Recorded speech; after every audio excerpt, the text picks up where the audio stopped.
رہے ہیں کے نیوز ایچ ڈی میں ہوں حارث علی شاہ گیلانی. چلتے ہیں آج کی اہم خبروں کی طرف. رخ کریں گے میلسی کا، جہاں سے رپورٹ کر رہے ہیں ہمارے نمائندے محمد مختار. میلسی کے نواحی علاقے دو کوٹا سے نامعلوم موٹر سائیکل سواروں نے دن دہاڑے 15 سالہ لڑکی اغوا کر لی، ساتھ ہی خاتون کو بے ہوش کر کے ویرانے میں پھینک گئے. پولیس نے تفتیش شروع کر دی.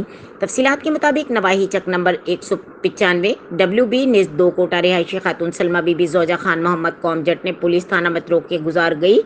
درخواست نے موقف اختیار کیا کہ وہ گھریلو سامان کی خریداری کے لیے دو کوٹا بازار آئی تھی اور میرے ساتھ ہمسایوں کی 15 سالہ لڑکی حسینہ بی بی دختر عبدالخالق بپی بھی تھی. راستے میں دو موٹر سائیکلوں پر سوار نامعلوم افراد آ گئے، جنہوں نے مجھے اور حسینہ بی بی کو زبردستی موٹر سائیکل پر ڈالا. اسی دوران میں بے ہوش ہو گئی. جب مجھے ہوش آیا تو میں عباس نگر کے کپر کے ویرانے میں پڑی ہوئی تھی اور 15 سالہ حسینہ بی بی موجود نہ تھی. حسینہ بی بی کو نامعلوم افراد نے زبردستی اغوا کر لیا ہے اور مجھے بھی نشہ دے کر میرے ساتھ سخت زیادتی کی گئی ہے. ملزمان کا سراغ لگا کر مغیّا کو برآمد کیا جائے. پولیس تھانہ متروک کی مصروف تفتیش. مزید خبروں اور اپڈیٹس کے لیے ہمارے ساتھ رہیے گا. تب تک کے لیے اپنا خیال رکھیے گا. اللہ حافظ.